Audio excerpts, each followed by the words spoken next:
2017년 올해는 종교개혁이 일어난 지가 500년이 되는 기념해입니다. 1517년도 10월 31일 루터로 말미암아 시작된 종교개혁, 그 시간이 흐른 지가 500년이 되었습니다.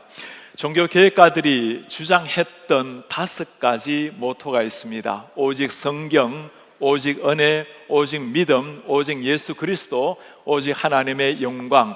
앞으로 5주 동안 종교개혁가들이 주창했던 5가지 성경에서 가장 핵심되는 교리를 설교하고, 오늘날 종교개혁의 후예들인 우리가 이 정신을 실천하기 위해서 필요한 2가지, 오직 사명 그리고 오직 사랑에 대해서 설교를 하려고 합니다. 종교개혁가들이 많이 사용한 단어 중에 아드 폰테스라는 단어가 있습니다. 근본으로 돌아가자라는 말입니다. 이때 근본이라는 것은 하나님의 말씀 성경을 두고 말하는 겁니다. 그래서 오늘날 종교개혁가들의 가르침을 따라갈 때 Back to the Bible, 다시 성경으로라는 이름을 많이 사용하고 있습니다. 다시 성경으로, 성경을 바르게 알 때 하나님을 바르게 알고, 하나님을 바르게 알아야 내가 누구인지, 무엇을 위해서 살아야 될지를 바르게 깨달을 수 있다는 말씀입니다. 중세시대 때는 오늘날처럼 성경을 읽을 수 있었던 시대가 아니었습니다. 성경은 라틴어로 기록이 되었고, 라틴어로 설교를 했고, 사람들은 이해하지도 못하는 라틴어 설교를 들어야만 했습니다. 종교개혁하면 먼저 떠오르는 사람이 마르틴 루터입니다. 루터가 1483년 11월 독일 아이슬레벤에 탄생한 사람입니다. 1501년에 에르푸르트 대학교에 들어가서 루터가 아주 중요한, 아주 혁명적인 경험을 하나 하게 됩니다. 에르푸르트 대학 도서관에서 성경을 읽는 경험을 하게 됩니다. 당시에 종교 사회였지만 직접 사람들이 성경을 읽을 수 있는 시대가 아니었습니다. 사무엘상 말씀을 읽으면서 루터의 마음에 기적 같은 일이 일어났습니다. 양심이 찔리는 것을 깨닫게 된 겁니다. 하나님의 말씀 앞에 서 있는 자기 자신이 죄인이라는 것을 깨닫게 된 겁니다. 이후에 비텐베르그 대학교에서 신학 박사를 공부를 하고 일생토록 하나님의 말씀에 몰두하고 말씀을 전가하는 일에 그의 삶을 바쳤습니다. 루터가 성경에서 발견한 위대한 것이 한 가지가 있습니다. 우리가 이친승이라고 가르치는 교리입니다.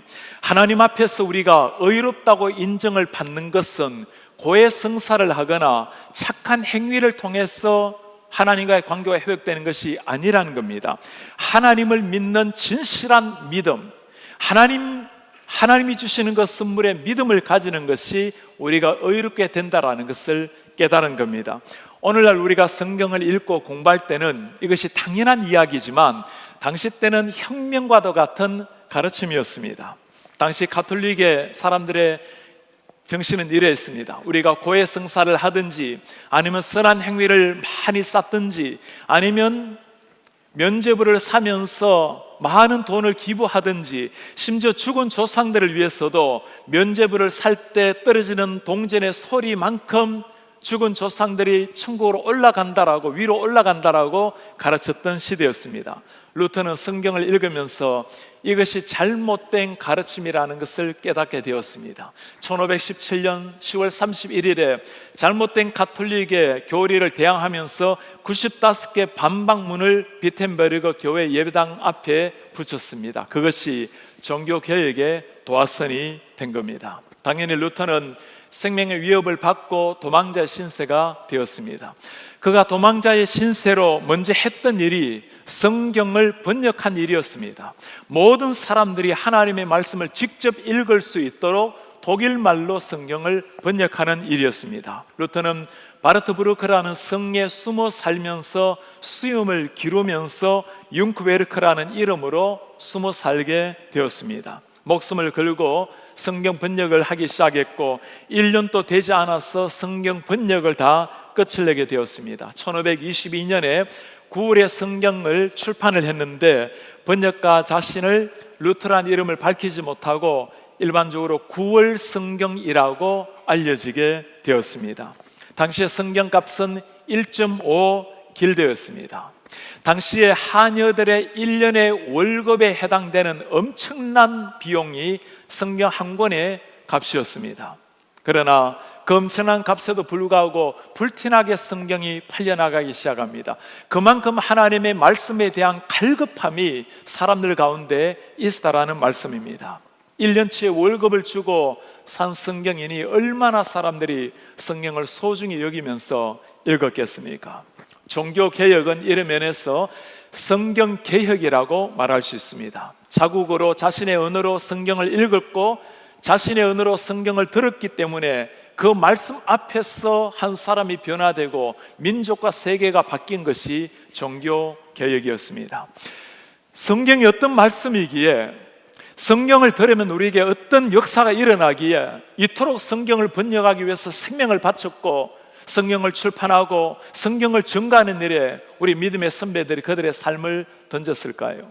오늘 우리가 성경이 무슨 책인지를 가장 잘 보여주는 말씀이 우리가 오늘 읽은 히브리서 4장 말씀입니다. 하나님의 말씀은 살아있고 활력이 있어 좌우의 날선 어떤 검보다도 예리하여 혼, 영, 관절, 골수를 찔러 쪼개기까지 하며 마음과 생각과 뜻을 판단하나니. 성경이 무엇입니까? 하나님의 말씀은 살아있고 활력이 있어. 성경의 시작은 하나님의 말씀이라는 것이 시작입니다. 저자가 누구인가가 시작이에요. 뛰어난 사람이 아니라 하나님 당신 자신이 성경의 저자라고 말씀을 합니다. 하나님께서 친히 성령으로 영감을 주셔서 직접 당신께서 사람을 통해서 기록하게 하신 말씀이 우리가 읽고 있는 성경이라는 말씀입니다. 이 말씀이 하나님의 말씀이라면 성경을 대하는 우리의 자세가 굉장히 달라져야 됩니다. 하나님께서 우리에게 직접 하시는 말씀이라면 어찌 감히 그 말씀을 함부로 우리가 대하겠습니까? 성경을 대할 때 우리에게 요구되는 자세를 한마디로 말하면 경건한 자세, 두렵고 떨리우는 자세, 그 자세로 말씀을 읽고 말씀을 들어야 할 것입니다. 제가 성경 해석과 설교를 가르치면서 가장 많이 강조하는 것이 이것입니다. 성경이 여느 한 책이 아니라 하나님이 직접 들려주시는 말씀이기 때문에 경건한 자세로, 두렵고 떨리는 자세로 말씀을 읽어야 된다라는 강조입니다. 설교하는 것, 성경을 가르치는 것 똑같은 일입니다. 하나님의 말씀을 누가 감히 설교하겠습니까?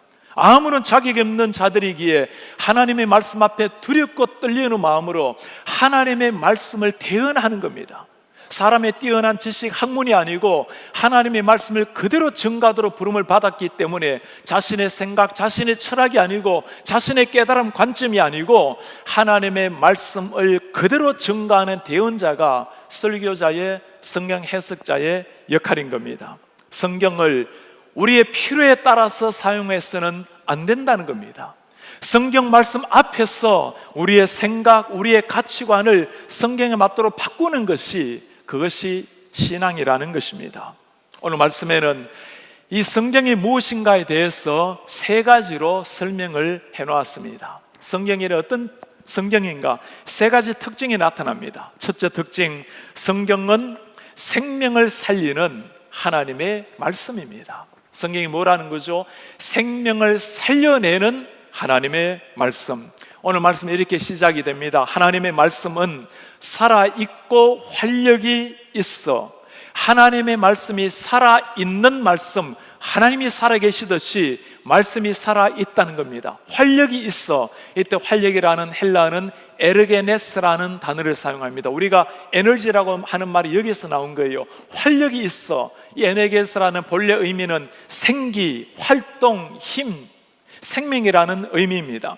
하나님의 말씀이 활력이 있고 생명을 주는 말씀이기에, 그래는 우리가 하나님의 말씀을 읽을 때 죽어있는 영혼이 살아나는 겁니다. 하나님을 몰랐던 영혼에 생명이 들어가서 그 사람을 하여금 구원하게 만들고 살아내게 만드는 것이 하나님의 말씀이라는 의미입니다. 에스겔을 읽어보면 이 사실을 잘 보여줘요. 하나님께서 에스겔 선지자에게 하셨던 말씀입니다. 너는 이 모든 뼈에게 대언하여 말하라. 죽은 뼈에게 대언해서 말하라고 합니다. 너희 마른 뼈들아 여호와의 말씀을 들을지어다. 하나님이 뭐라고 말씀하시죠? 내가 생기를 너희에게 들어가게 하리니, 이 에너지를 너희에게 들어가게 하리니 너희가 살아나리라. 하나님이 지금 에스겔에게 하신 부탁이 뭐죠? 명령이 뭐죠? 마른 뼈에게 명령하라는 겁니다. 죽은 지가 오래되었고 썩어 다 사라지고 뼈밖에 남지 않는 그 영혼에게, 그에게 명령하라. 마른 뼈들아 내가 생기를 너에게 불러일으키리니 너희가 살아나리라. 도저히 불가능한 일이지만 하나님의 말씀이 생명이 있기 때문에 마른 뼈도 일어나서 하나님의 위대한 대군이 된다라는 말씀입니다. 종교개혁가들이 발견한 게 바로 이거였어요. 하나님의 말씀이 선포되면 죽은 영혼이 살아난다는 겁니다.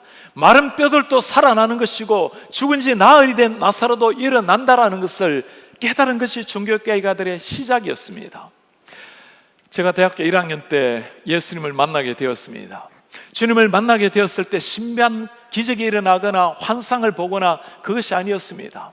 읽던 하나님의 말씀이 문자가 아니라 생명이 되어서 제 가슴 속에 찾아온 거예요.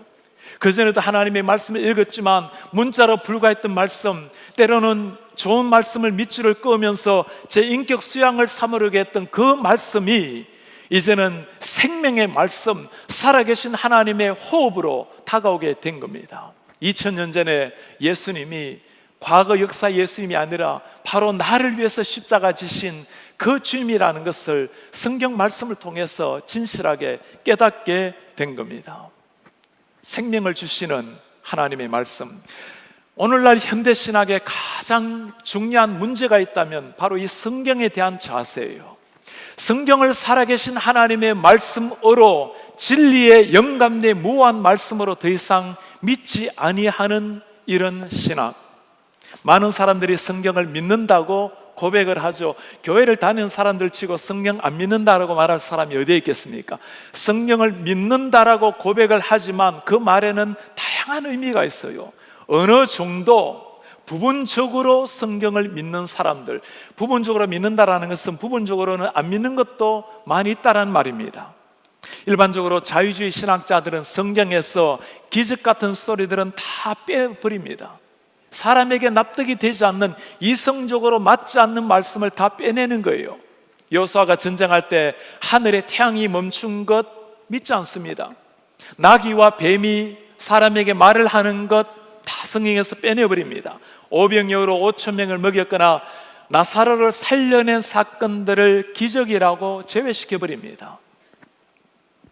오병이어를 가지고 성경을 믿지 아니하는 자유주의자들이 해석을 들어보면 이런 겁니다. 예수님께서 이제는 식사할 때가 되었어요. 그 수만 명이나 되는 사람들이 앉아 있습니다. 너희가 가진 것이 무엇이냐?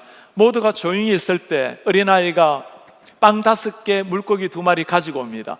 어린아이가 먼저 자기 것을 내어놓으니까 수많은 모든 사람들이 자기가 가진 것을 다 내어놓았어요. 그렇게 먹고 나니, 배불리 먹고 나니 12강주리가 남았더라. 여러분, 그 배고픈 시대 때, 점심조차 준비하기 어려운 시절 때 모든 사람들이 다 도시락을 준비해 와서 실컷 먹고도 12바구니나 남는, 이걸 믿기가 더 어려운 일 아니겠어요? 예수님께서 바다 위를 걸으신 것을 이렇게 해석을 해요. 저녁 때 바닷물이 출렁거리고 있을 때 예수님의 제자들이 예수님이 해변가를 걸어오는 걸 보고 착시 현상이 일어나서 물리를 걷는다고 기록한 것뿐이다. 참 피곤하게 사는 사람들이 많이 있어요. 예수님께서 하나님의 아들이라는 것을 믿게 되면 한눈에 이해되는 거지만, 예수님이 하나님의 아들이라는 것을 믿지 않으면, 하나님이 살아계신 창조주라는 것을 믿지 않으면 이성적으로 끼워 맞추려고 애를 쓰는 거예요. 제 눈에는 그렇게 참 애처롭게 믿어보려고, 아니 애처롭게 말을 맞추어 보려고 노력하는 그 자유주의자들이 믿는 것보다도 얼마나 더 어렵게 여겨지는지 모르겠어요. 성경에서 기적 이야기를 제외시키고 나면 무엇이 남을까요? 윤리밖에 없는 겁니다. 사람에게 좀 더 마음의 위안을 줄 만한, 위로할 만한 말씀, 절대 진리의 하나님의 말씀이 아니면 하나의 종교 경전의 인생 특강 같은 말씀에 불과할 뿐인 겁니다.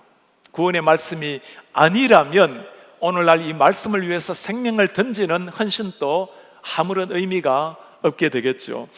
제가 켄터키 루이빌에 있는 서든 베프티스트에서 신학 공부를 했습니다. 바로 그 옆에 가면 PCUSA 교단인 루이빌 신학교가 있어요.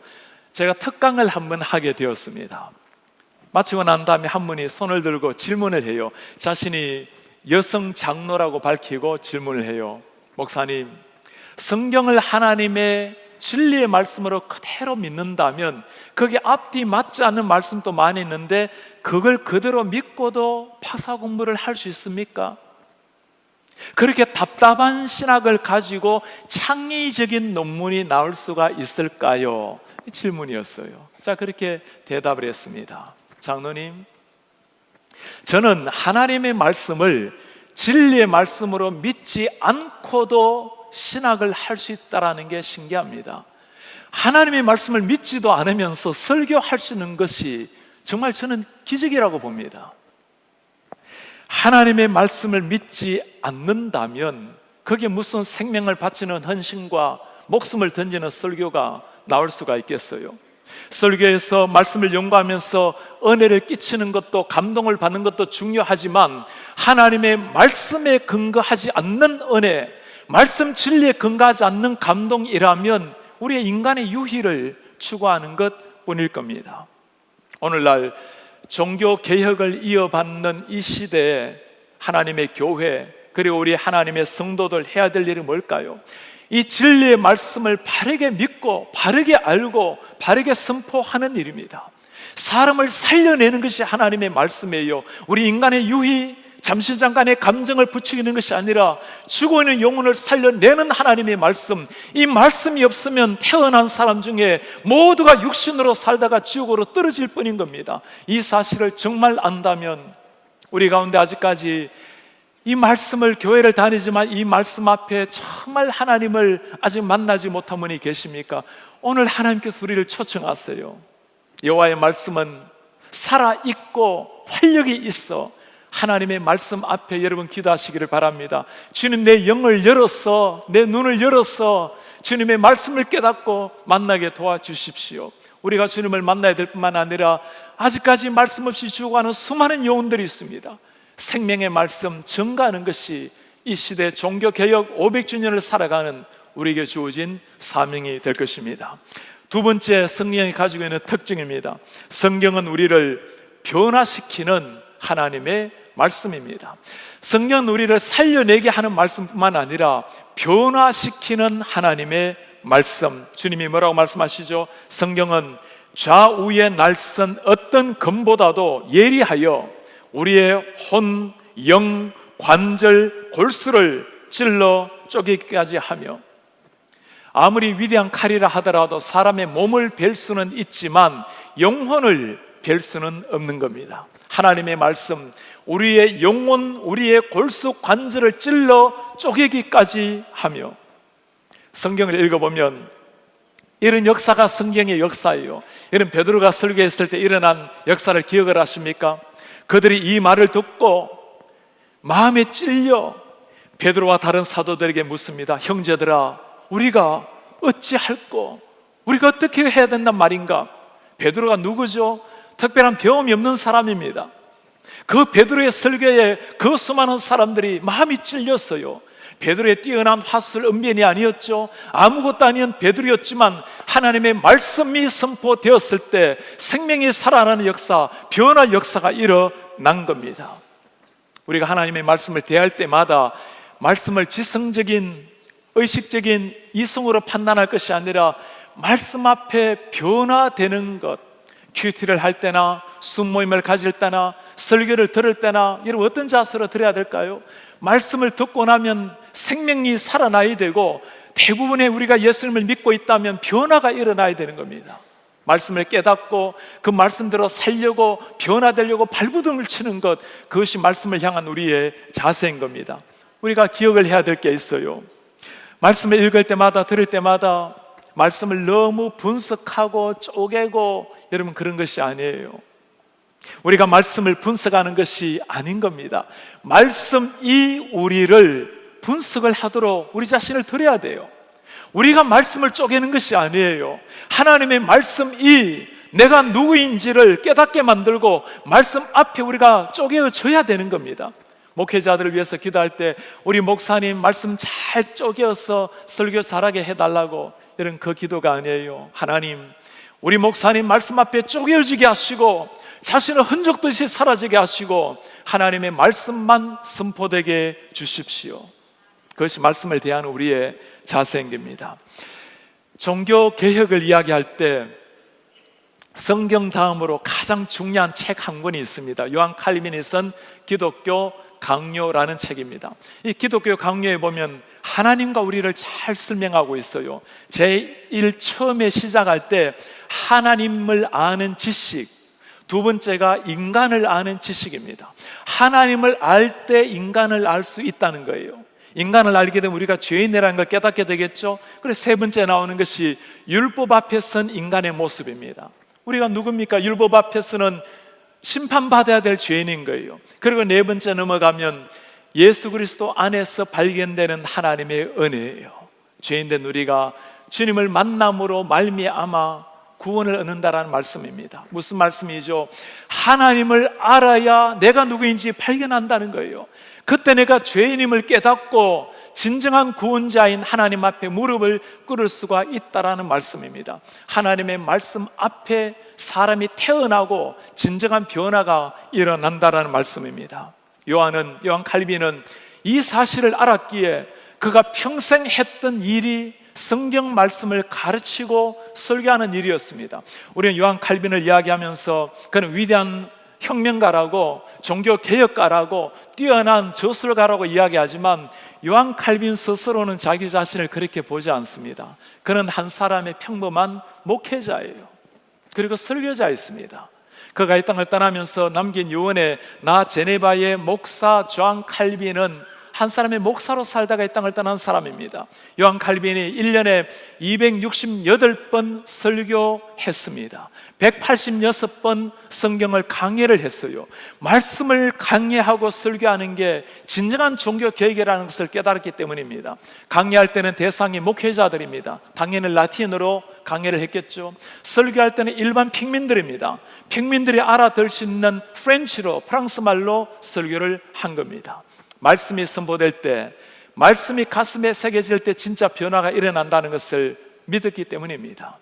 성경 말씀 앞에서 기독교 역사를 보면 이 성경 말씀 한 절 앞에 인생이 바뀌고 바뀐 인생 때문에 세상을 바꾸어 놓은 많은 사람들이 있습니다. 윌버포스 여러분들의 이름이 기억납니까? 미국에 노예들을 해방시킨 링컨이 있다면 영국에는 노예 해방을 시켰던 윌버포스가 있습니다. 당시 영국은 노예를 가지고 엄청난 나라의 재산을 축적했던 나라입니다. 나라의 3분의 1의 소득이 노예 파는 것 때문에 왔던 나라였습니다. 윌버포스 유복한 가정에 태어난 사람입니다. 할아버지가 큰 사업을 해서 한국 돈으로는 1조 원, 미국 돈으로는 10억 달러를 유산을 받았던 사람입니다. 케임브리지 대학교를 졸업을 하고 1780년대 21살의 하원 의원에 당선이 된 사람입니다. 성공적인 삶을 달려가다가 어느 날 그 인생에 위대한 변혁이 일어났어요. 하나님을 만나서 한 성경 구절이 그 인생을 바꿔놓은 겁니다. 우리가 선을 행하되 낙심하지 말지니 포기하지 아니하면 때가 이름에 거두리라. 포기하지 아니하면 하나님께서 원하시면 반드시 때가 이름에 거두리라. 윌버포스는 이 한 말씀을 가지고 이 땅의 노예 제도가 사라져야 된다는 것을 가지고 평생 그의 삶을 던졌습니다. 영국이 국가 재정의 3분의 1이나 되는 노예 해방을 시키려 하겠습니까? 당시 영국이 막강한 군사력을, 해상 군사력을 가지고 150년 동안 200만 명이 넘는 노예들을 아프리카에서 잡아서 미국에 판 나라가 영국이었습니다. 그는 하나님 앞에 변화를 받고 이런 시대 노예 제도 해방을 부르짖었으니 정치인으로는 미래가 없는 것이나 마찬가지였어요. 그러나 그는 세상의 정치인, 세상의 명예를 꿈꾼 것이 아니라 하나님께서 그에게 맡겨주신 시대적 소명을 향해서 그의 물질, 생명, 젊음을 다 바쳤습니다.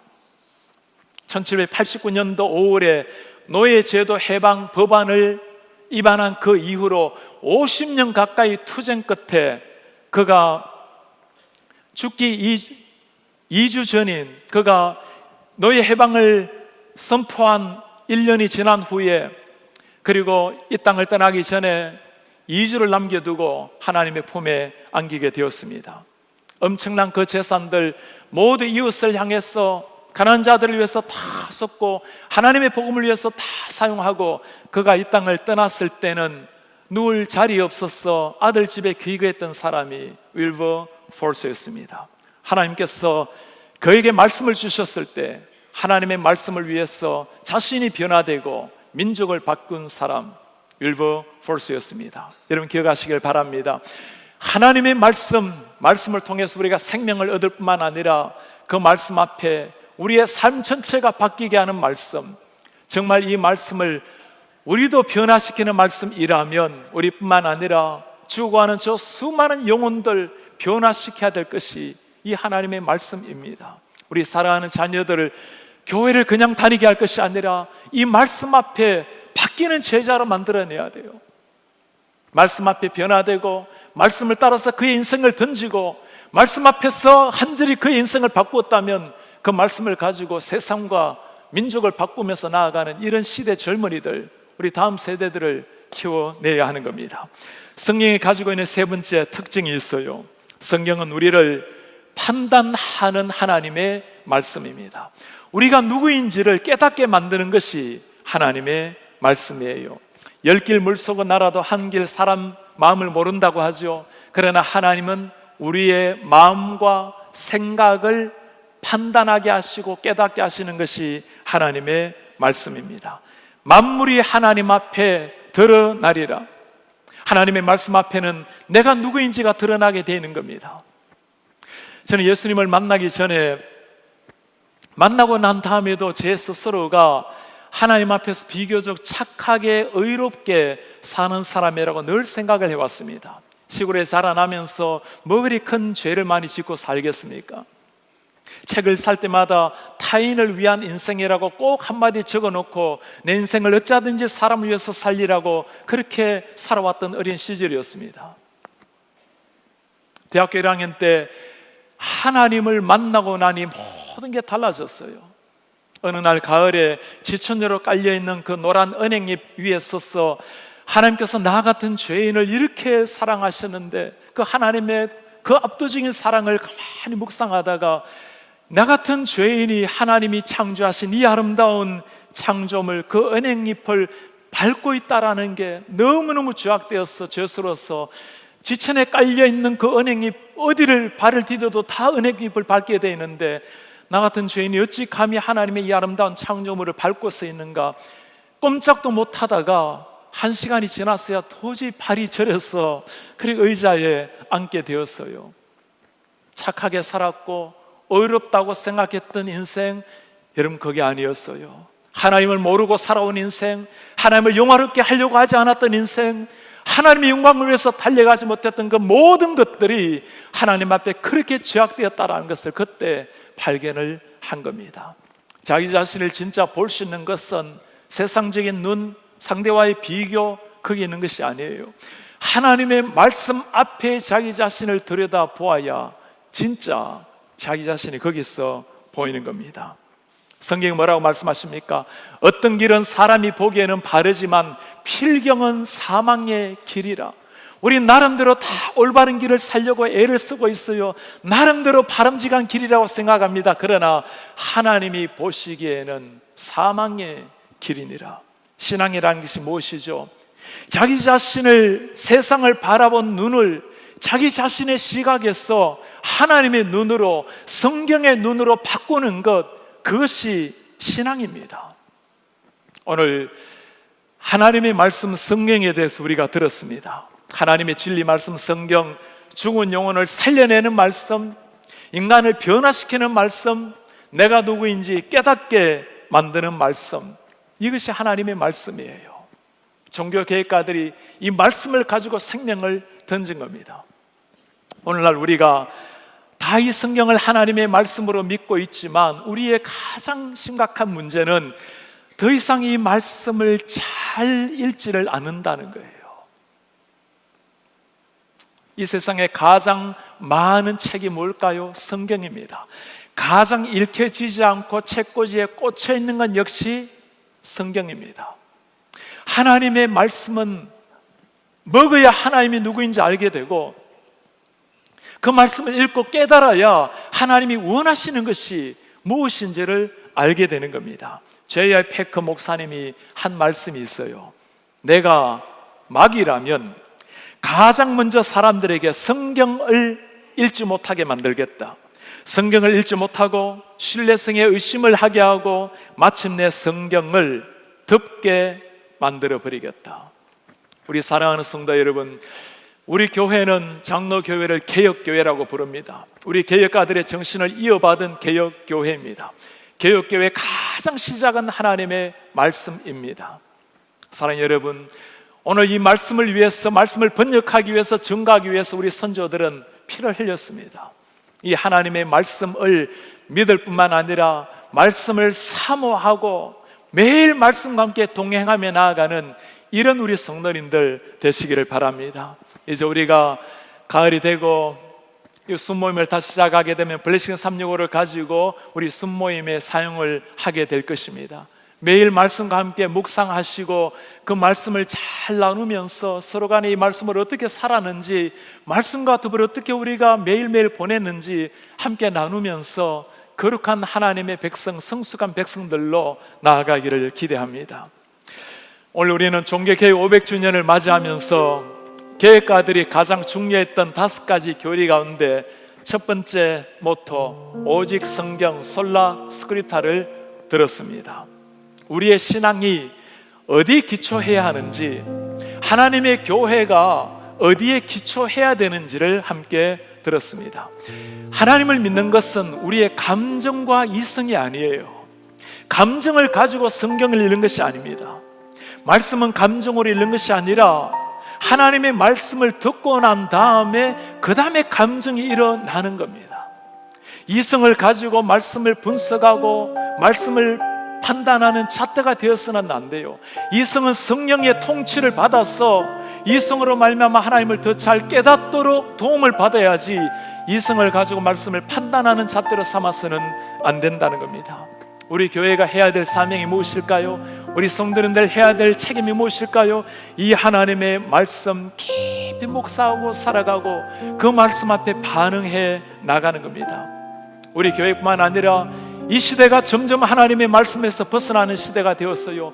우리 교회가 외쳐야 될 복음, 이 생명의 십자가의 복음을 우리뿐만 아니라 주위에 잠들이는 수많은 교회를 이 하나님의 말씀으로 깨워야 할 것입니다. 그것이 오늘날 종교개혁 500주년을 맞이하는 우리 교회, 이 복음을 위해서 피를 흘렸던 우리의 선배들을, 신앙 선배들을 향한 우리의 책임성 있는 자세가 될 것입니다.